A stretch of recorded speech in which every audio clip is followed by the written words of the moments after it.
What's up, everybody, and welcome back to Dead Noise. I'm Chris, and thanks to the power of Zoom, I am here with the UK-based alternative metalcore, sci-fi infused metalcore band Calva Louise. How you guys doing today? Great, Yeah, doing good. great. Thank you. Yeah. So I know I said it was a UK-based band, but you guys are from like all over the world. You all have different places of origin, but you all met in the UK. Is that right? Yeah, that's right. Yeah. So Jess, she's originally from Venezuela. She grew up there. I grew up in New Zealand, the other side of the globe, and Elizon's French. That's right. And the band formed in London. It started with Jess. Obviously, she started playing music when she was young in Venezuela, and she always wanted to move to England because that was like a lot of the music influences were from England. Um, and her dad's French, so she moved to France first when she was 16, and she ended up in my school. That's how we met. And I also had similar influences, growing up listening to bands like The Who, The Police, Muse, um, Led Zeppelin, Black Sabbath, lots of British culture.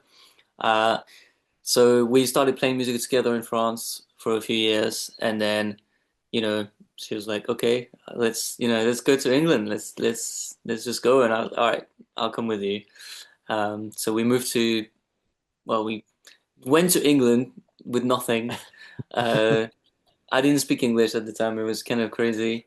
Um, with no money. We knew no one in England, and we didn't know anything about the music industry. So we just kind of played open mics around London where we could, staying in hostels, trying to figure it out. And then we met Ben Yeah. on the scene in London, and we started playing together.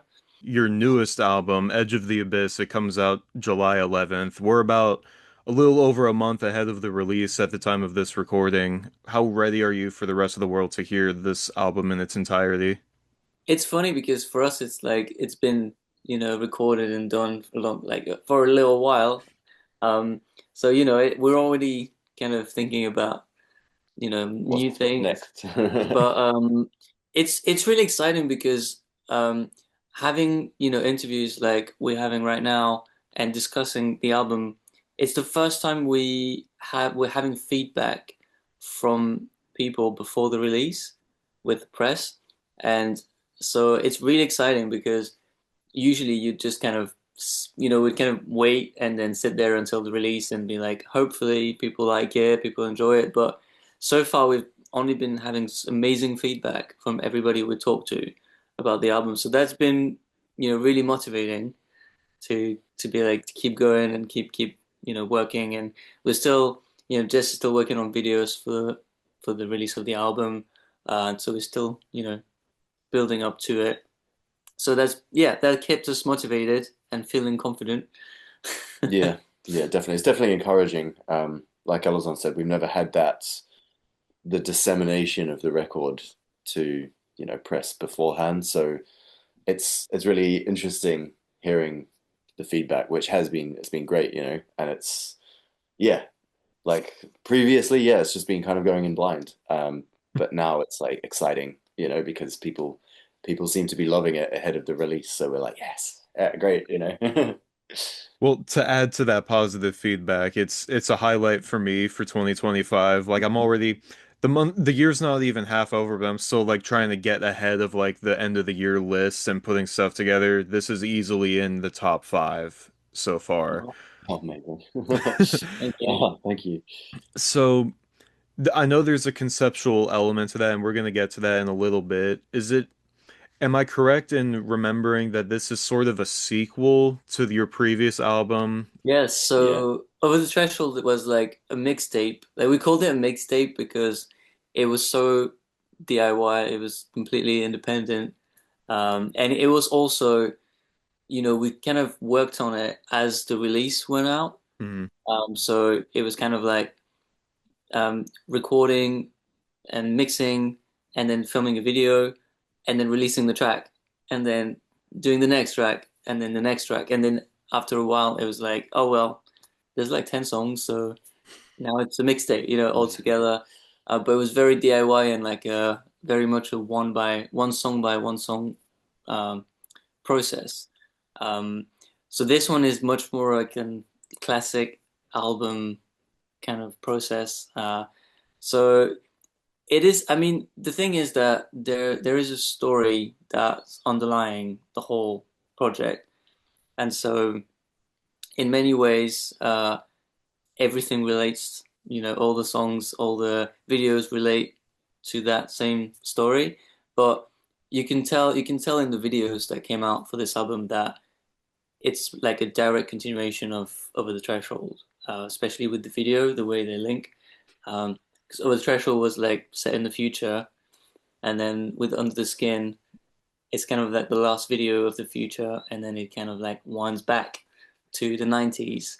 And so the videos that came out with Impeccable yesterday, and the next video that's to come with the release of the album, these are set in the 90s, but this is still the same storyline. So yeah, it's definitely like a big continuation. I was kind of curious how how you guys go about choosing like the singles and the music videos because they are kind of, if I remember correctly, they're not like released in order of the way that they appear on the album, are they? No. Yeah, I didn't think so. So what goes into the decision making and being like, okay, what's released for like ahead of the album? Like what do we release first and how do we visually like tie it into what the story is? I mean, I think it all comes together pretty organically. Um, once the album, once the songs are getting there, um, it's kind of all like natural. Like, just has an idea of which one could be single, and we talk about it, and we usually kind of just agree on which track, it seems to be, The you know, right one stand for that time. standing out for a single. Yeah, and then story-wise, I think Jess already has a vision, when the tracks are getting there of like what it represents and how it's gonna connect to it. And then the order, well, you know, it's not necessarily chronologically, but we play with like, which single to release like on the musical level as well, but also how are we able to tell that bit of the story at the time in terms of means. Like, okay, like the future, we're going back in the 90s because for now we're not able to scale up the production of the futuristic sci-fi stuff. So let's focus on that part of the 90s kind of prequel of the story. But it all ties up together, and I feel like even if you see things in a different order, you can still make links very easily, and like the characters are all the same, and you can like kind of link all the bits of the videos together. Yeah, I guess like we don't really feel like a serious need for a chronological release. It doesn't really matter. We know that we'll eventually be able to tell the whole story, so it doesn't matter which snippets come out because it's like a jigsaw puzzle. It'll build. There is a big sci-fi element to your guys' music. I know I have a bunch of horror stuff in the background, but I love sci-fi and Godzilla and stuff like that. So, um, how would you tell like people who don't know like what the overall concept and story is of this album? It touches on a lot of topics, but it's basically a story about, you've got different things to put in place. Wait, I'm trying to organize my thought. So there is multiple worlds that are like superposed to each other, but some people can change worlds through portals, right?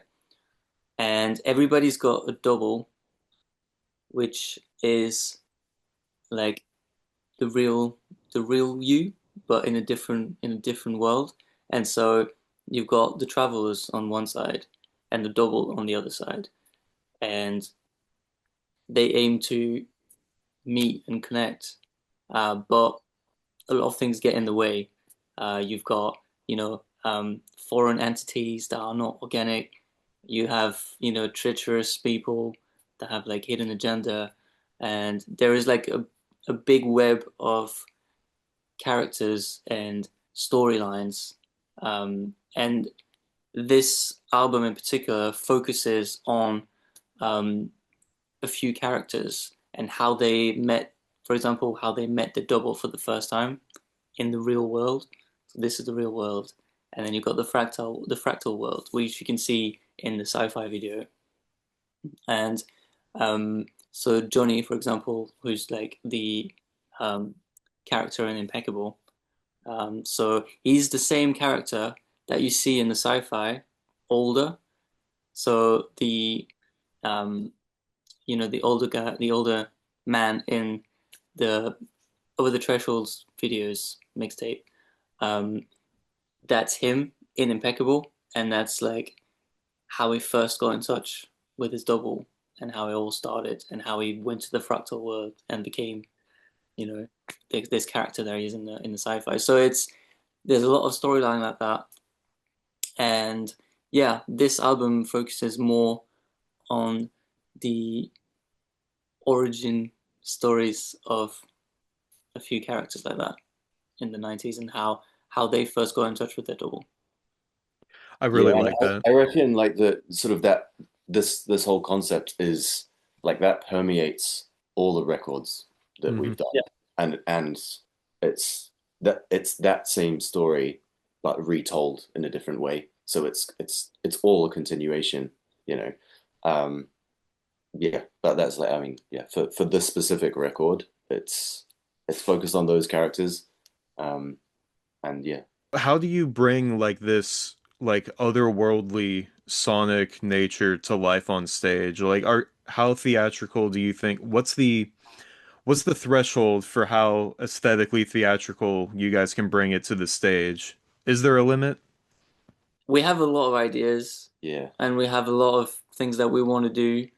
Um, We've always placed quite an importance on that aspect of it, It's not just music being recited, it's like a show, And the theatrics, we've done in the past we've done like a few things like one tour you made the projections, the two circle yeah, projections with we had videos like and a video mapping with two circle screens. screens on stage.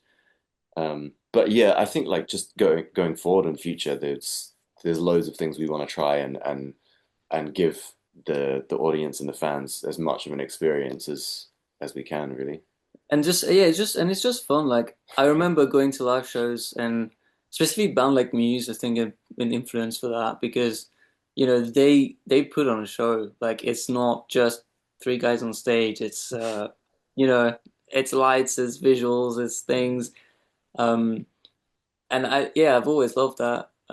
So it's always I think for each tour we're trying to have something, on on stage that's like crafted and that's like ours. Um, and I think that's important. And when it comes to bringing the songs to the live um, performance, same. It's a challenge each time because Jess writes the song, and obviously she's got no barriers, which is great. Uh, and then when the songs are finished, sometimes it's like we sit down, we take all the stems, we just lay it out, and we're like, okay, what are we going to play, and how are we going to play it? Um, because she writes those crazy keyboard parts for herself, and it's like that's why we came up with the sliding keyboard in the first place because I've just always been playing piano, but we never brought it to stage before because it's such a like how do you say that? But it's like a big thing logistically to be bringing to stage, and also having a piano in front of you. It's like a barrier between you and the audience, and it's like you're kind of stuck behind it, and we can't just put it on a side with a second mic because um, that would be way too much noise coming from that second mic on stage through cymbal bleed, and that means just like I don't know, it wouldn't be practical for just to turn around and play on a different side of the stage, Facing away from facing away. the crowd, it's yeah. And so we came up. We were like, okay, we just need a piano that moves away when she's not using it, and so I built that sliding keyboard thing.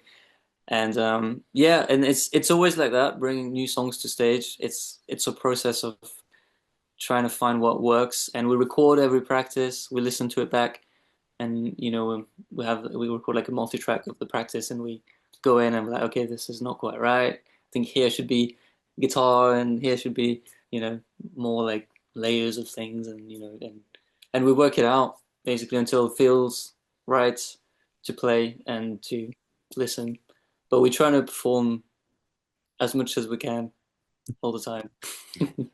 Back to the album, when it comes to the the tracks, like the singles that you guys have already put out are incredible, but there are some non-single tracks that I think are like very hidden gems, so to speak.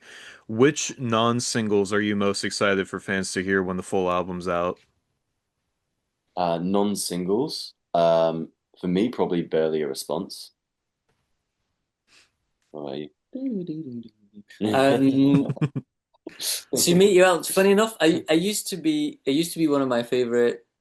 I still love it, obviously, but we've started preparing new songs for um, the next touring plans, and so we started playing the songs of the album for the first time. And since we've started doing that, "Hating Me" has been like a favorite of mine because I've kind of rediscovered the song now that we're practicing it, we're working on it to bring it to the stage, and yeah, I've kind of rediscovered it, and now I'm really excited about this one.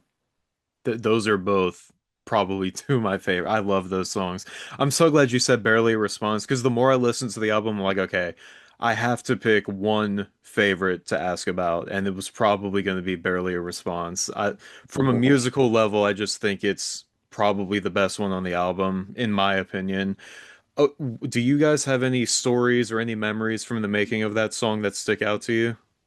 Yeah, so the track listing originally, so the album opens with Tunnel Vision, and so Tunnel Vision and Barely a Response were going to be switched. So the album was originally going to open with Barely.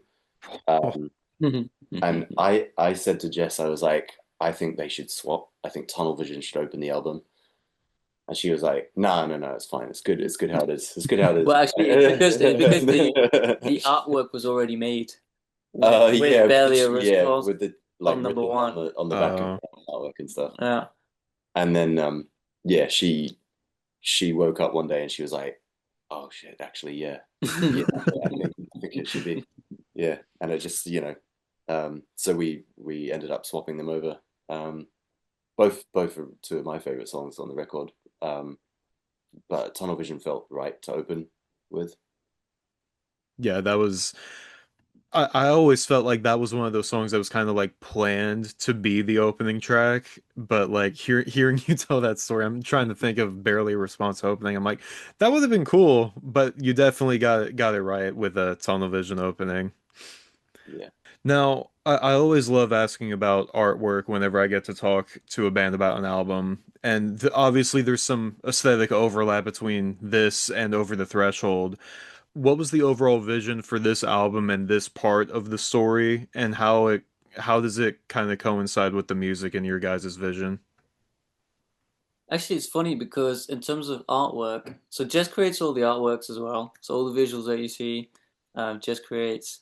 And but I know that a lot of the inspiration for this album, for the visuals and for the videos as well, was actually horror.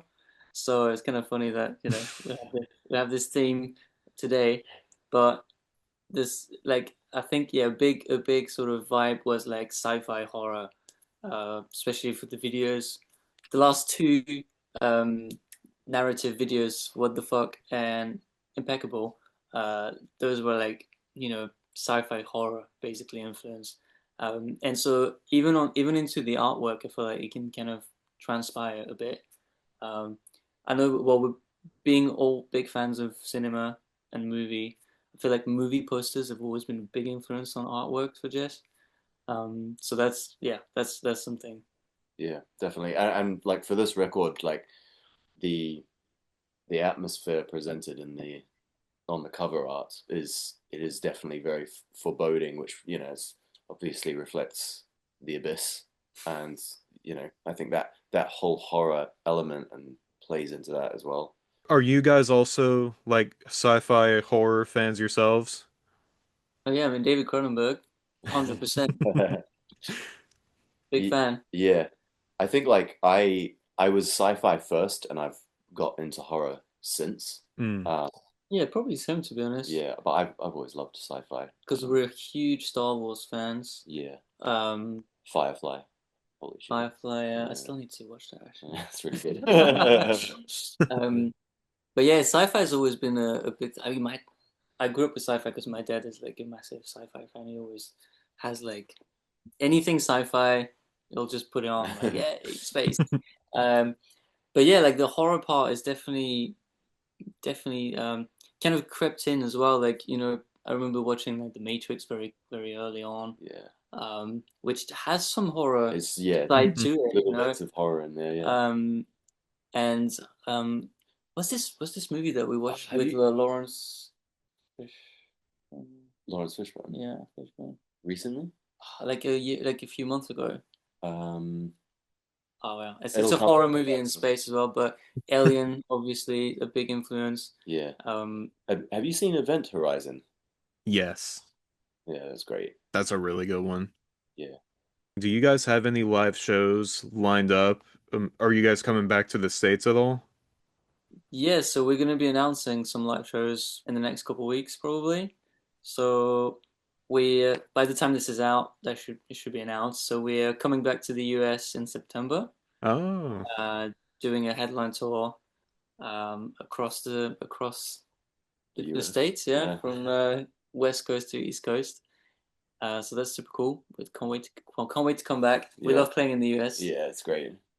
And then we'll also be in Europe, supporting. I mean, I guess we can say it if as long as it doesn't come out until we make the announcement. you've got my word. Uh, we'll be supporting Stray from the Path in Europe in November across Europe with Alpha Wolf and Graphic Nature. Graphic Nature. Yeah. Wow. That's huge because they just announced, I think it was yesterday, like they're like Yeah. Yes, done. that's the last Yeah, straw. and we didn't know it. No one knew. Yeah. Uh, yeah, it's kind of crazy.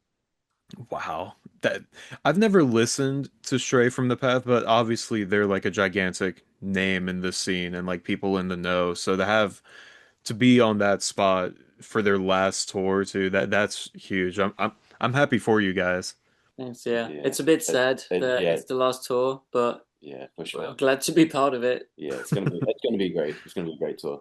Before I let you guys go, this is my favorite part of every interview. I have a speed round for you. So I got 5 questions. If you want to elaborate, you're more than welcome to. I don't really care about the time limit. The first question, your favorite song to play live? Tunnel Vision for me. Aimless. A most embarrassing moment on stage? Ooh, The Texas. Texas show. Oh God, Yeah. we played Fort Worth last year in June festival. Stonking hot. So hot, and because of the heat, like allegedly, uh, all our equipment started to fail on stage. Laptop glitched out. Everything. Yeah, everything just started glitching twice. So we had to stop a song twice, Oh, and yeah, Yeah. it was very painful. People still enjoy it though. Like we Yeah. still got like some comments from that show being like, "Oh, I saw them at Fort Worth last year. It was great," and we Yeah. were like, "That was the worst show of our life. Like that was the most stressful thing ever." But And not only that, is after the show, the weather completely did a 180, and there was like a storm or a hurricane or yeah, something and they came. had to evacuate the festival, Yeah. and we were stuck in the little container office for like Shipping container, an yeah. hour and a half or Like 2 hours. pouring rain outside. And Our equipment was still down by the stage. Oh yeah, my all our God. guitars were stashed under the stage, and we had to go and recover them. But they wouldn't let anybody out because it was dangerous because it was so stormy. And yeah, it was crazy. It was Yeah, crazy, crazy day. yeah. Your dream tour lineup. Ooh, Oof. System of a Down, yeah, to play with System of a Down. That was a dream. That would be a yeah, dream. that would be awesome. I don't know, System of a Down and Bobby Wolfgang, which we play with. Yeah. Um, and just I don't know, so There's many. that's a big question. I It would mean, have I to be a guess like festival. yeah, yeah, yeah. It would have Mm. to be a festival, not a tour, I think. Yeah, Yeah, bloody would.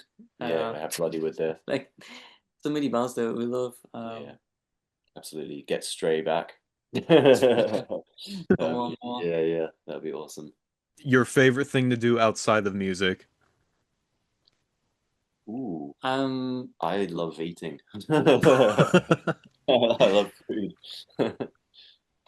we love going to the cinema. Those are Yeah, two of my favorite things too.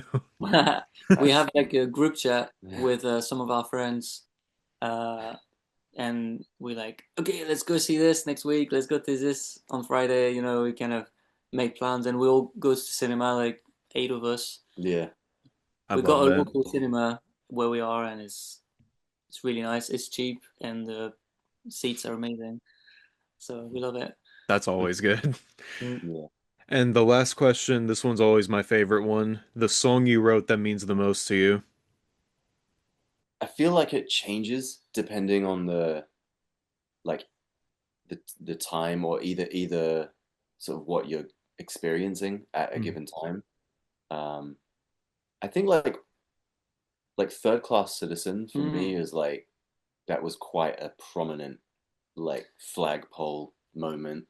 Yes, Um, still to on yeah, stage. yeah, I feel like when we play it on stage, I yeah, can kind of like put a lot of emotion into it. yeah, same. Just because yeah, it kind of resonates, and I'm still able. I'm still feel like I'm putting like a lot of things into it. Yeah, Um, yeah, it's just like a nice catalyst of a song to play. yeah. That was everything that I had planned for you for this interview. Was there any closing message to any Calva Louise fans watching? Well, thank you for Yeah, anybody listening and watching the videos. Very grateful for everybody out there who enjoys the music and takes time yeah, from their busy absolutely. life to watch the videos and share their thoughts. We have a Discord that we plug all the time that we love to use. We really like the platform because it's a great way to have more resource about the lore and the general story. So anybody who's interested to know more about the characters and the story behind the video and the music can find more information on Discord. We've got some channels just for that. And then we're also able to talk to people directly. People can ask questions, and then we're on the Discord, every other day, kind of checking in. So that's the platform that we like to use. Well, thank you guys so much for the time. I had a lot of fun talking with you. And again, love the album, love what you're doing. Keep doing it, please. And yeah, I can't wait to see you guys live one day. Awesome. Well, Brilliant. thank you. Great Yeah, to meet you, thank you so much. and great speaking to you. Thank you. And to everybody who watched, thank you for watching. Check out their latest album from Calva Louise, The Edge of the Abyss, out July 11th via Mascot Records. And until the next interview, stay tuned, stay scared, and I'll catch you later.